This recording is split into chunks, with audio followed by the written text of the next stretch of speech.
Aktuality na hlas. Stručne a jasne. Ja som sa narodil vo vojne, už som 69, stále tá vojna trvá. Je to nepríjemné, ľudia sú už roky chcú utiecť odtiaľto, ale ja asi na začiatku chcem povedať, že Taliban už nie je to Taliban, čo boli v 96., čo obsadili Afganistan alebo Kabul. Aj Taliban sa zmenilo. Takže určite Taliban nie sú tu Talibanci, čo boli v 96. Dá sa veriť Talibanu? Akurát to je najťažšia otázka. Hovorí Azim Farhadi, ktorý pritom sám pred Talibanom utiekol až sem k nám, na Slovensko. Afganistán sa nepodarilo dobiť britskej ríši na vrchole jej moci. Nepokoril ho ani Sovietsky zväz, no a nezvládli ho ani Spojené štáty so svojimi spojencami. Afganistanu sa opäť zmocnil Taliban a režim masívne podporovaný Spojenými štátmi a ich západnými spojencami sa rozsypal ako domček z kariet. Dôvody vysvetľuje analytička a politická komentátorka Silvia Tyriaki. Afgánsku spoločnosť niektorí nazývajú ako permanentný dialog. Skrátka, aliancie sa vytvárajú, pretvárajú, zanikajú. To znamená, že tí warlordi alebo tí lokálni lídri, staršinovia, pravdepodobne za posledné týždne nielenže nebojovali s Talibanom, oni s ním rokovali. A toto nie je v Afganistane nič nové. Oni v podstate fungujú takto a vždy takto fungovali. Afganistan sa opäť ocitol v rukách Talibanu. Aká bude budúcnosť tejto krajiny a o čo Talibanu, teda tomuto radikálne islamistickému a militantnému hnutiu vlastne ide? Z Talibanu nikdy nebude, alebo z ich chápania ľudských práv a práv žien a detí nebude nikdy niečo také, čo pod tým pojmom chápete vy alebo ja. Ako funguje afgánska spoločnosť, zmietaná už 10 ročiami konfliktov? Prečo bude teraz tak dôležitý postoj Pakistanu? No a napokon, aké dôsledky bude mať tento vojensko-politický kolaps pre budúcnosť NATO a naše vzájomné spojenecké záväzky? Na čo by sme sa my mali pozrieť je tiež, čo to znamená pre budúcnosť NATO alebo pre štruktúru NATO, čo to znamená pre nás ako spojencov, na čo sa spoľahnúť dá. Čiže to nie je len kredibilita jednej krajiny, ale je to kredibilita v podstate spojencov ako takých. V dnešnom podcaste na to odpovie analytička a politická komentátorka Silvia Tyriaki a Afgánec žijúci na Slovensku Azim Farhadi. Počúvate Aktuality na hlas. Pekný deň vám želá Braň Robšinský. Po 20 rokoch masívnej finančnej aj vojenskej podpory Spojených štátov, ako aj ich spojencov, Kábul, a teda Afganistan, opäť dobil Taliban. Stalo sa to bezprecedentne rýchlo a vlastne nikto dnes nevie, čo bude ďalej. Ja v tejto chvíli vítam pri telefonickej linke profesorku Silviu Tyriaki, analytičku, politickú komentátorku a profesorku medzinárodného práva a ľudských práv, ktoré prednáša aj na Bratislavskej Bysle. Dobrý deň. Dobrý deň, prajem. Úplne na úvod, skúsme si tak definovať, že ako by sme mali chápať to uchopenie moci, alebo ako by sa to dalo definovať, to uchopenie moci Talibanom, lebo naozaj odohralo sa to bezprecedentne rýchlo, ani tajné služby neočakávali takýto rýchly postup a vlastne úplne kapitulovala ako armáda, tak vlastne prezident ušiel a tak ďalej a tak ďalej. Čiže ako to chápať? No ako to chápať, alebo ako to správne definovať, ono v podstate dá sa povedať, že sme sa vrátili nejakých 20 rokov dozadu. Čiže keby sme mali nejaké hodinky a odčili sme to v čase, tak sme tam približne, kde sme boli pred 20 rokmi. Samozrejme s nejakými malými rozdielmi a jeden z tých rozdielov je, že Taliban v podstate prehlásil, že nebudú sa správať ako Al-Qaida, alebo že teda nebudú podporovať tento typ teroristických organizácií. Tiež tvrdia, že chcú rešpektovať práva žien, tu by som bola trochu opatrná a možno až skeptická, alebo aspoň by som podotkla, že čo oni chápu, čo Taliban chápe pod rešpektom práv žien, nie je to, čo chápete pod tým pojmom vy alebo ja. To sa práve chcem spýtať, že vám skočím do reči, lebo máme rozporné správy. Na jednej strane to, čo hovoríte vy, dokonca deklarovali, že chcú mať vo vláde aj ženy. Na druhej strane sa množia informácie o tom, že tam pobehujú s nejakými zoznamami alebo chcú zoznamy 12, 13, 14 ročných dievčat ako budúcich nanútených manželiek pre bojovníkov Talibanu. Čiže dá sa vôbec veriť tomu, čo Taliban dnes deklaruje? No ono v podstate sa musíme zamerať na to, čo deklaruje. Či to, čo deklaruje je v politickej rovine, alebo je to v rovine ľudských práv a tak ďalej. Tu ide v podstate o interpretáciu islamu Talibanom, ktorá je, niektorí ju nazývajú, že je radikálna, alebo je to radikálna interpretácia šarie. Ono to ide pravdepodobne za radikálnu interpretáciu šarie, lebo ono je to zložitá téma. Ale každopádne interpretácia šarie Talibanom je misogynická s brutálnymi trestnoprávnymi sankciami a tak ďalej. Čiže takáto interpretácia nie je, ani by sa nedala nazvať radikálnou interpretáciou šarie, je to niečo ešte naviac. Časť afgánskej spoločnosti takúto interpretáciu podporujú, alebo to, s čím teda vychádza Taliban, čo je nový právny poriadok, to podporujú. Niektorí sa toho samozrejme odôvodnene podľa mňa obávajú. Každopádne, s tým Taliban vychádza aj nový fungujúci právny systém, ale tu musíme sa na túto situáciu pozrieť z toho uhla, že tu ani nejde o nastavenie nového islamského poriadku alebo novej interpretácie šarie, ale ja by som to porovnala napríklad s tým, s čím prišla Ira na začiatku minulého storočia v Írsku. Je to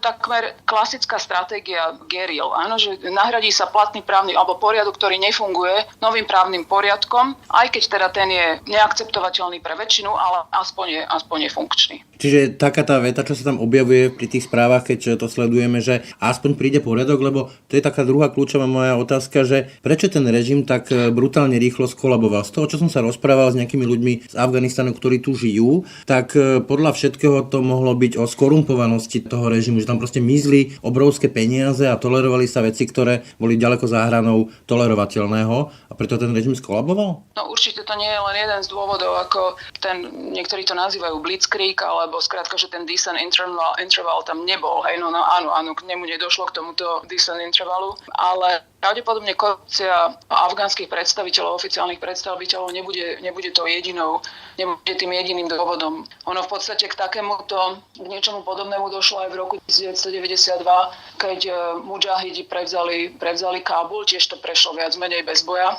No a jeden z dôvodov je, niektorí nazývajú afgánsku spoločnosť, neviem, či to spomínali niektorí z afgánskych občanov, ktorými ste sa rozprávali. Afgánsku spoločnosť niektorí nazývajú ako permanentný dialog, skrátka. Aliancie sa vytvárajú, pretvárajú, zanikajú. To znamená, že tí warlordi alebo tí lokálni lídri, staršinovia, pravdepodobne za posledné týždne nielenže nebojovali s Talibanom, oni s ním rokovali. Čiže to, že USA dalo exact day, že vyšlo teraz s reálnym termínom, do tohoto času odsunieme vojska, dalo priestor lokálnym, či už silám Talibanu alebo afgánskym silám a miestnym lordom, na to, aby si dohodli niektoré veci. A toto nie je v Afganistane nič nové, oni v podstate fungujú takto a vždy takto fungovali. Ide len o to, že nakoľko tí, ktorí sa do toho Afganistanu zvonku nejakým spôsobom posúvajú, nakoľko tomu teda porozumeli alebo nakoľko toto reportovali naspäť. Toto sa práve chcem spýtať, že či tomu vôbec potom sme rozumeli, teraz či už Spojené štáty, ale vlastne aj my sme tam prišli od 3 vojakov v Afganistane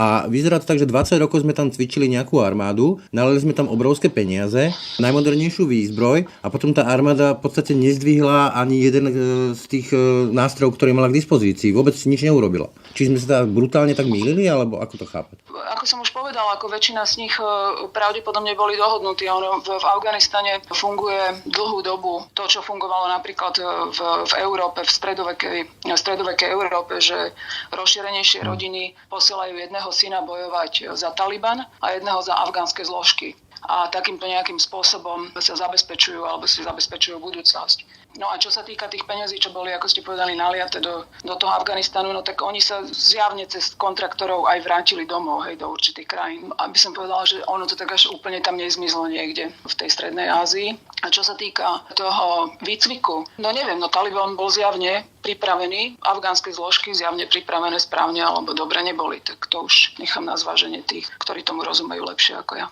Inak to, čo ste spomínali, jeden bojuje za jednu stranu, druhý za druhú, to mi pripomína taký ten slávny slovenský film, respektíve divadelnú hru Polnočná omša, kde je jeden brat gardista, druhý partizán, takže nie je nám to až také cudzie.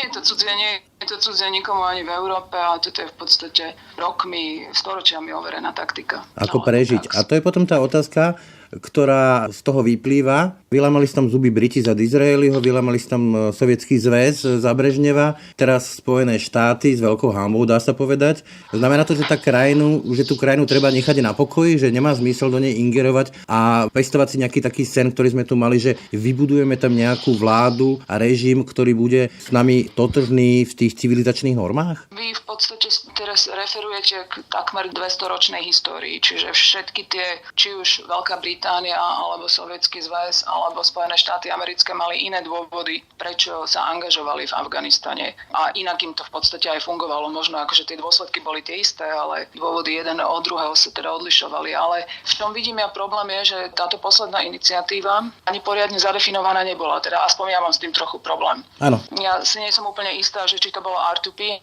Responsibility to Protect a potom nejaký nation building nasledujúci, alebo to bola vojna proti teroru, alebo či v podstate to oficiálne dezignovanie exekutívnymi zložkami USA Afganistanu ako non-NATO spojenca, že či to má vôbec nejaký význam. Izrael je v podstate dezignovaný oficiálne takisto ako non-NATO spojenec, non-NATO ally. Tak neviem, ak sme teda tvrdili, že non-NATO ally, alebo tá dezignácia ako non-NATO ally, znamená to, že je to silný záväzok voči budúcnosti Afganistanu, tak potom asi by sme mali zvážiť, či Responsibility to Protect to R2P je zaujímavá len pri vstupe a že či sa má teda opomenúť pri výstupe, alebo kde to končí vlastne tá zodpovednosť. Z tej súčasnej situácie dá sa dá povedať, že sme si ako keby umyli ruky nad Afganistanom, teda hlavne Spojené štáty, lebo to boli najviac peňazí, najviac vojakov a tak ďalej. A tá krajina bude ponechaná na, na vlastný vývoj, alebo ako to chápať? Ono v podstate, každá politika je v konečnom dôsledku domáca politika. Akákoľvek s akoukoľvek zahraničnou príchuťou, ono je to vždy lokálna politika. No a v tomto konkrétnom prípade ide skutočne o ľudskú tragédiu. To by sme nemali strácať zo zreteľa, na to by sme mali myslieť, že stále kdokoľvek a čokoľvek, akékoľvek komentáre sa o Afganistane z akéhokoľvek kúta sveta tvoria a robia. Ja si myslím, že to, že je to ľudská tragédia, je to, čo to pravdepodobne definuje najvýznamne alebo najlepšie. Ale tých 250 000 obetí zhruba. Ja si nemyslím, že ja hovorím o ľudskej tragédii, ktorá, ako teraz ľudskú tragédiu nemeriame len týmto spôsobom. Ano. Ale nemyslím si, že tu ide len o umývanie si rúk, lebo keď sa pozriete napríklad na výsledky prieskumu Chicago Councilu, 70% alebo vyše 70% Američanov podporuje odsun vojsk z Afganistanu. Ale myslím si, že to nedefinujú ako umývanie si rúk. Čiže napriek tomu, že Bidenovi to tak nejako zostalo na stole, nebol to on, čo to začal a ja si myslím, že inak ani sa nemohlo. Skrátka, jediné, čo by som tomuto vyčítala, lebo ono v podstate USA by boli naďalej vo vojne s Talibanom, pretože s Talibanom sa uzavrela s predchádzajúcou administráciou dohoda, že sa odsunie, teda myslím si, že odsun bol naplánovaný na maj. Tiež by sme nemali zabúdať, že operácia Resolute Support, tak tá bola úplne dismantled, tá skončila svoju existenciu 12. júla. To znamená, ja neviem, či tam teraz všetky štáty sú sami za seba, alebo aký to má vlastne ten oficiálny setup. Takže ja si myslím, že iná cesta ani nebola. Skôr by sme sa mali opýtať, prečo sme to všetko začali. Aj to už sme pred chvíľkou sme to rozoberali, že to sa práve chcem spýtať, že vlastne ten oficiálny že ten oficiálny dôvod, ak si dobre pamätám, to bolo po páde dvojčiek, tak vlastne George Bush ukázal na Afganistan, lebo tam Taliban vyjadroval sympatie k Al-Qaide, kde sa skrýval Bin Laden, či to bol Afganistan alebo Pakistan, to tak lietame cez tie hranice a to bol ten oficiálny dôvod. A teraz sa vynára tá otázka, že či tento režim, myslím Taliban, opäť nebude živiť nejaké takéto extrémistické hnutia, ktoré budú chodiť po svete a robiť nám zle. Veľká Británia teda požiadala alebo si vyžiadala od Talibanu prísľub, že militanti v podstate z Afganistanu nikdy nenapadnú alebo nezautočia na západ. Ale vy ste spomenuli ďalšiu krajinu, vy ste spomenuli Pakistan. Pakistan začal podporovať Taliban a tieto zložky ďaleko predtým, ako Sovieti sa zaangažovali do Afganistanu a ďaleko predtým, ako USA a Západ sa zaangažovali do Afganistanu. Čiže to veľmi závisí aj od toho, odpoveď na vašu otázku závisí od toho, ako sa bude vyvíjať Pakistan. Lebo nezabúdajme na to, že Afganistan je vnútorne orientovaná krajina. Nemá nukleárne zbranie, nemá Air Force, ale Pakistan ich má. A Pakistan podporuje všemocne a so všetkým možným v podstate Taliban. Takže ako odpoveď asi pravdepodobne leží cez tú hranicu. Ste hovorili, že hranica hore-dole, no tam má veľký význam tam. Myslel som teraz ako pobyt Bin Ladena, že tak pendloval medzi Afganistanom. Či hovoríte, že kľúčom je skôr Pakistan, než samotný Afganistan?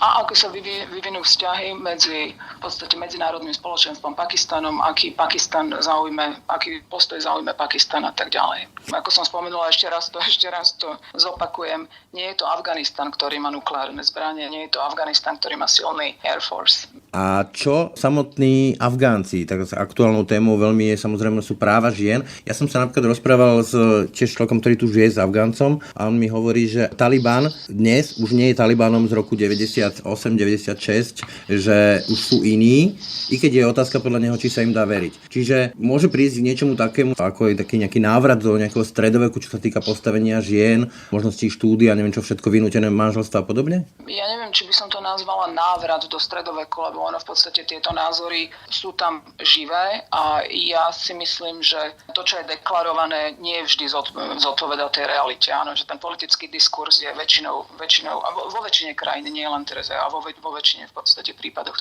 politický diskurs nezodpovedá tomu, čo sa v realite deje. Ale vôbec netuším, akým spôsobom to pôjde, ale nakoľko trochu rozumiem určitým skupinám, ktoré interpretujú islám rôznymi spôsobmi, tak si myslím, že z Talibanu nikdy nebude, alebo z ich chápania ľudských práv a práv žien a detí nebude nikdy niečo také, čo pod tým pojmom chápete vy alebo ja, tak v podstate sme začali aj touto vetou. Ja si myslím, že v najlepšom sa môžeme priblížiť Saudskej Arábii a ponímaní práv žien, ako ich vnímajú Saudi.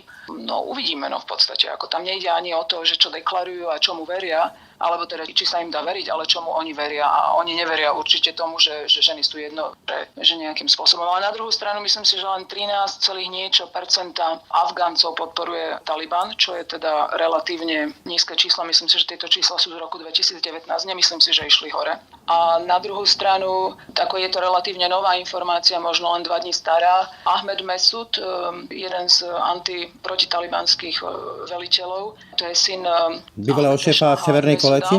To je tá Severná koalícia, hej? Ešte zo Sovietskeho zväzu. Áno, tak on začal v podstate teraz celkom takú, možno neviem nakoľko relevantnú, ale každopádne celoafgánsku vzbúru, nielen severoafgánsku vzbúru proti Talibanu a tak uvidíme, že čo v podstate, čo sa mu podarí, ale tak...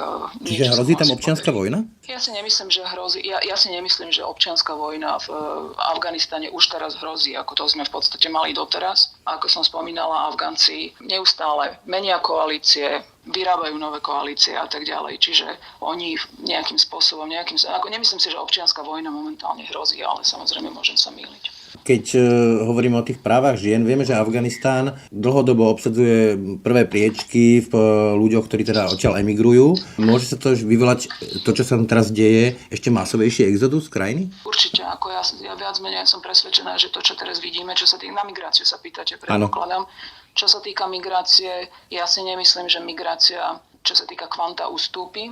Skôr si myslím, že by sme mali nejakým spôsobom rekalibrovať migračnú politiku, pretože migrácia, to nebude len migrácia z Afganistanu, bude to migrácia aj z iných častí a nie len kvôli konfliktom, ale aj kvôli klimatickým zmenám, ktoré samozrejme majú potom následný dopad na konflikty a naopak. Takže áno, klimautečenci. Takže ja nepredpokladám, že migračná kríza alebo určitým spôsobom veci s ňou spojené s migráciou budú na ústupe do Európy. To, čo ste hovorili, že my chápame povedzme ženské práva inak ako Taliban, tak potom ale sa otvára otázka, či má alebo nemá pravdu Sergej Lavrov, ktorý hovorí, že treba rešpektovať tradície a kultúru tej ktorej krajiny. No ale potom na čo môže stať taký ten globálny civilizačný štandard, však to funguje na nejakom konsenze, čo sú to ľudské práva. Keď oni ich chápu inak ako my, tak kde je potom ten civilizačný konsenzus? Globalizačný civilizačný štandard, to je veľmi zaujímavá definícia. Ono sa to určite nedá aplikovať globálne, to neznamená, že si všetci ľudia na svete nezaslúžia, aby mali možnosť žiť dôstojne v rovnakých podmienkach a tak ďalej. Pán Lavrov určite vie, o čom hovorí, pretože SSR ako Soviet Union snažili o práve nastolenie, alebo to, čo tam nastolili, ten puppet state ďalší, bol niečo, čo sa snažilo pretlačiť nielen komunizmus, ale aj sekularizmus a tak ďalej a nevyšlo im to. Áno, v podstate mudžahidi bojovali proti tej sekularizácii, preto sa to tam teraz nechalo také voľnejšie. No ale neoplatilo sa ani toto v podstate. Čiže toto nezávisí len od toho, čo Západ alebo vonkajší aktéri, čo budú chcieť, ale hovorím aj veľmi závisí na tom, čo lokálni aktéri, a teraz opäť poukazujem na Pakistan, čo sa budú snažiť nejakým spôsobom, kde sa budú snažiť prilievať oheň do ohňa. Ešte sa vrátim naspäť k tej občianskej vojne. Prečo si teda nemyslím, že momentálne tá občianska vojna je niečo, čo hrozí, alebo pokračovanie v tej občianskej vojne je aj kvôli tomu, že nevidím ani vnútorných aktérov, ktorí by mali o to záujem momentálne, okrem teda Ahmeda Mesuda, ktorý neviem, že či by teda tá iniciatíva viedla až do toho scale-u, skrátka tej občianskej vojny. A neviem, nakoľko je veľká, čo sa týka rozsahu. a schopná, ale hlavne nevidím žiadnych vonkajších aktérov, ktorí by mali záujem na občianskej vojne. A vieme, že akákoľvek občianská vojna nemá šancu na úspech bez toho, aby sa tam vonkajší aktéri nejakým spôsobom nezakomponovali. Takže keďže tu nevidím niekoho, kto by mal o to záujem zvonka, predpokladám, že asi momentálne to tak fungovať nebude. Ale hovorím, môžem sa mýliť. Čo sa týka ešte práv žien, vrátim sa teda naspäť k tej vašej pôvodnej otázke. My tu hovoríme o islamskej alebo moslimskej interpretácii práv žien a tá je iná ako tá, na ktorú ste vy zvyknutí. Čiže to, čo má Taliban na mysli, sú práva žien, ale v rámci islamského ponímania, ktoré je teda iné. A aj keď to bude moderé oproti tomu, čo je to teraz, stále to nebude to, ako by sme si to my v podstate na Slovensku napríklad predstavovali. Poďme teraz na tú druhú stranu ihriska pomyselného, teda k Spojeným štátom. Čo to urobí s dôveryhodnosťou a kredibilitou Spojených štátov takáto doslova facka? Tam vidieť v tom prezidentskom paláci tých mudžahidov a potom vlastne prebrali aj celú výzbroj, ktorú tam Amerika naliala. Takto, jediné, čo pravdepodobne bolo prekvapujúce, bola tá rýchlosť, ten blitzkrieg, ale aj s tým sa dalo možno trochu počítať, keby sa zobrali do úvahy rokovania alebo tie debaty, ktoré prebiehali medzi lokálnymi afgánskymi warlordami a Talibanom.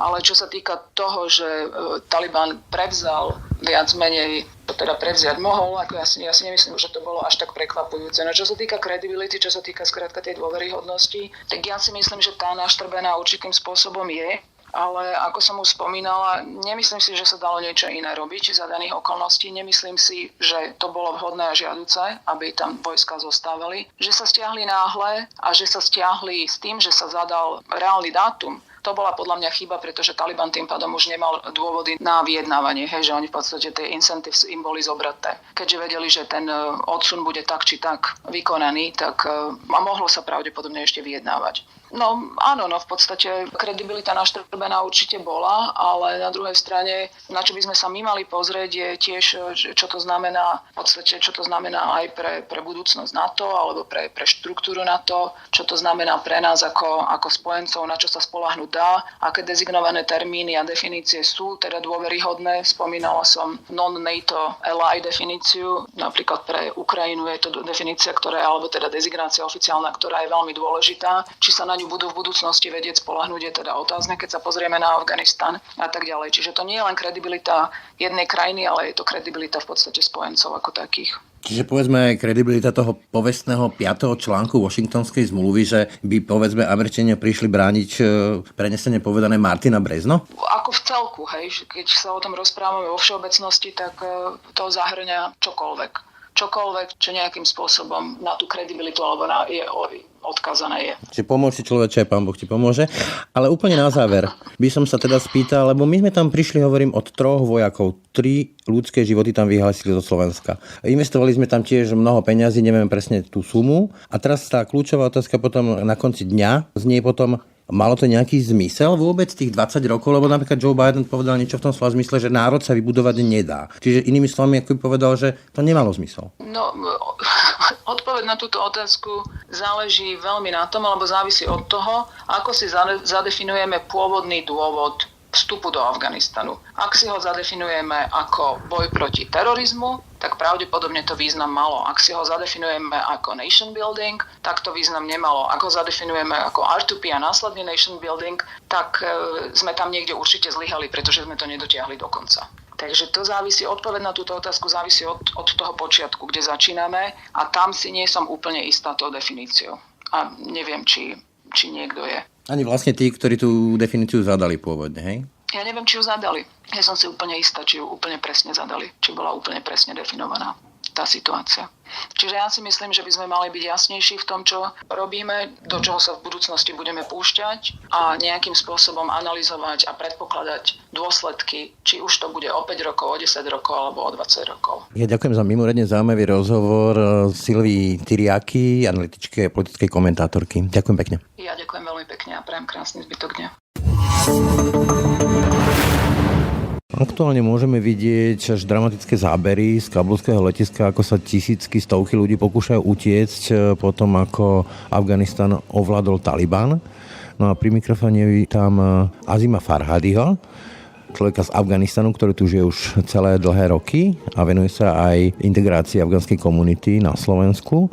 Pán Farhadi, ako sa vám pozerá na tie zábery, keď vidíte, že vlastne Taliban ovládol po tých 20 rokoch operácie trvalej slobody, ako to nazvali Spojené štáty, opäť Taliban a ľudia sa pokúšajú utekať?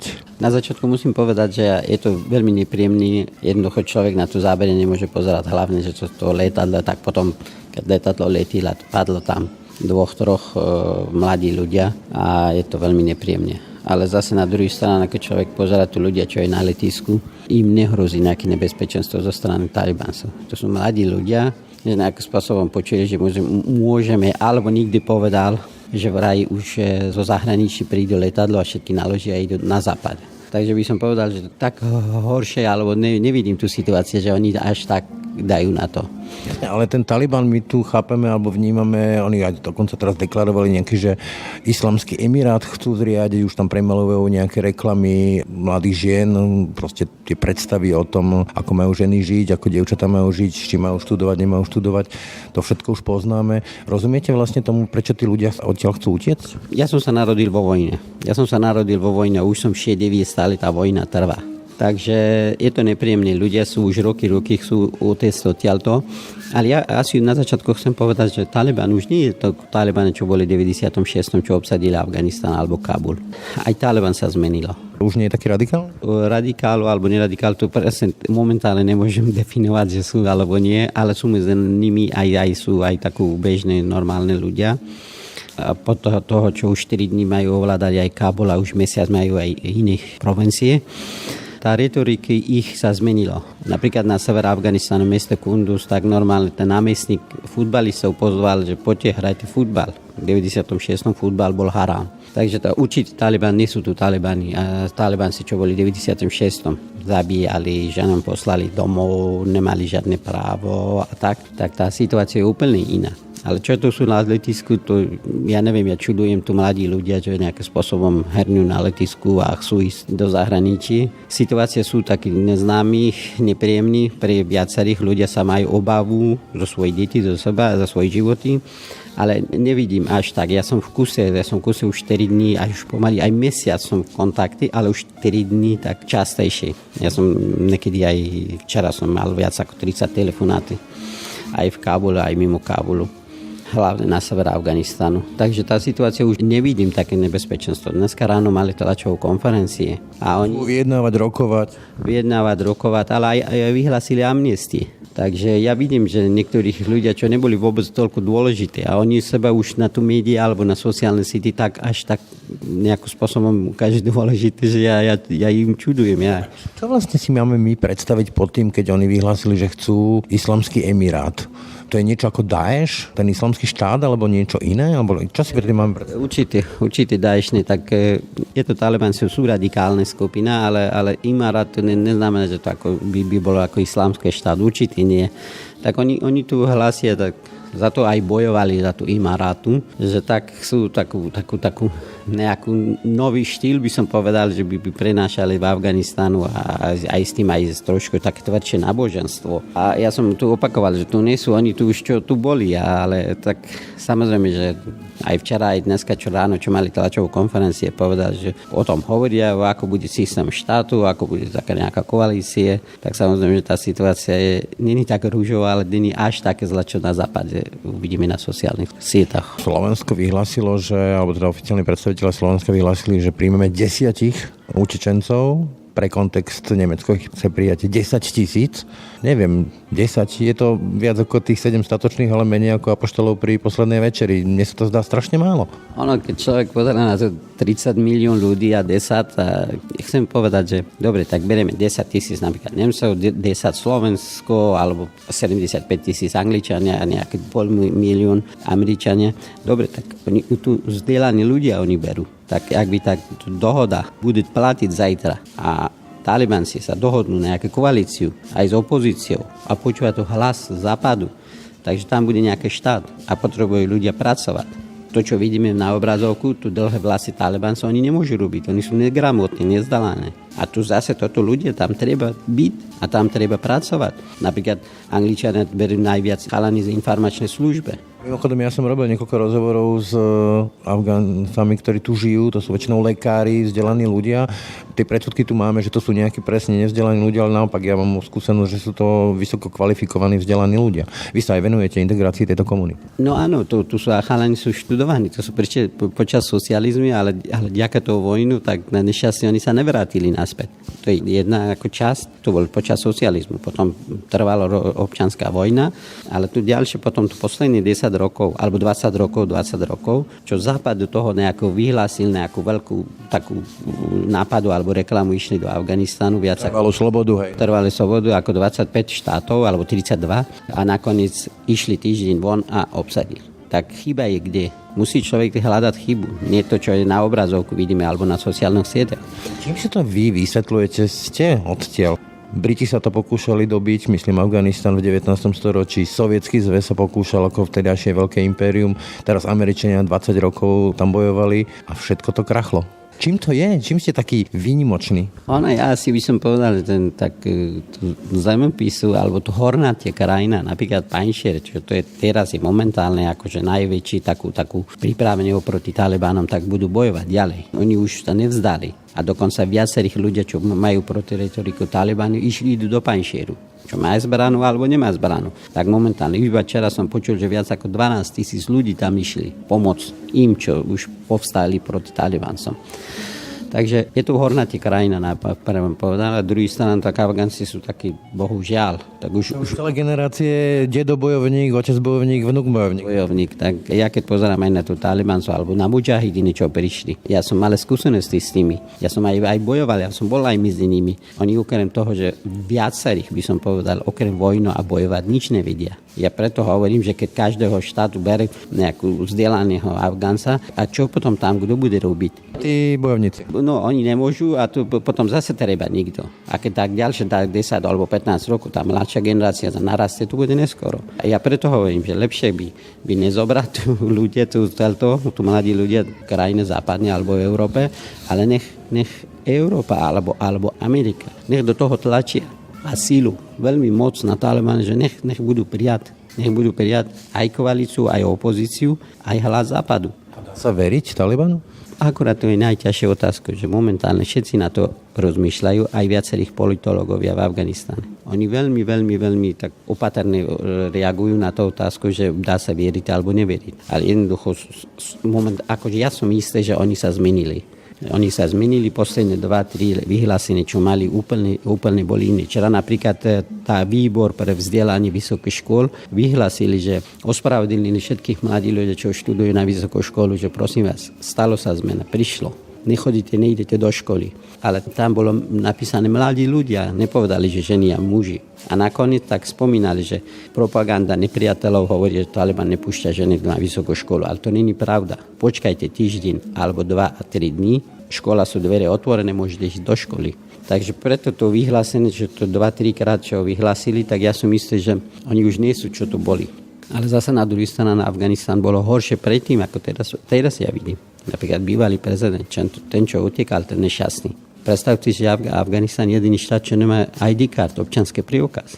Ani tu bývalý prezident, ani terajší prezident. Oni hoci nejakým spôsobom, tá nenávisť medzi etnikom v Afganistane bol až tak vysoké, že to 1100%. Takže to, čo to škodu tu robil, ako tu ten vzdelaný demokrat, ak my sme zo západe videli, že síce baby hrajú futbal a niekto lyžuje v strednej Afganistane v Bamiane, dobre, ale medzi tým bol ešte horšie miliónkrát horšie ako terajší Taliban. Ja som šťastný, že prišli Taliban. Sice ja ich neverím. Oni nevyzerajú ľudia, ale viem, že ak by oni počúvali, ak by poslúchali, ak by dohodli z opozície, to by bolo lepšie ako tým, čo bolo tam.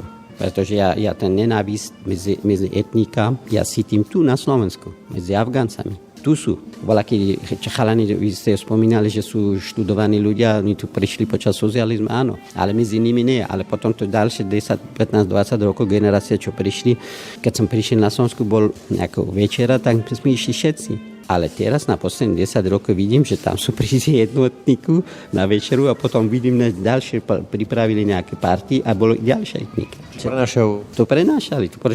Tak to som rád, na niektoré veci sú Talibani sú lepšie. Tak dúfam, alebo dúfajme, že Talibanci nech to, čo robili tú hlúposť v 96. a teraz by nerobili. Tak uvidíme, čo nám prinesie ten vývoj. Ďakujem za rozhovor Azimovi Farhadimu. Ďakujem veľmi pekne ja. Tak, to bolo z dnešných aktualít na hlas už naozaj všetko. Od júla naše podcasty prechádzajú na letný režim, na aký ste zvyknutí z minulého leta či z vianočných prázdnin. Inak povedané, denne budú vychádzať 2 podcasty, teda ranný podcast Ráno na hlas a večerný podcast Aktuality na hlas, ale namiesto nich bude vo všetkých našich kanáloch jeden jediný denný podcast. Pekný deň a pokoj v duši praje Braňo Dobšinský. Aktuality na hlas. Stručne a jasne.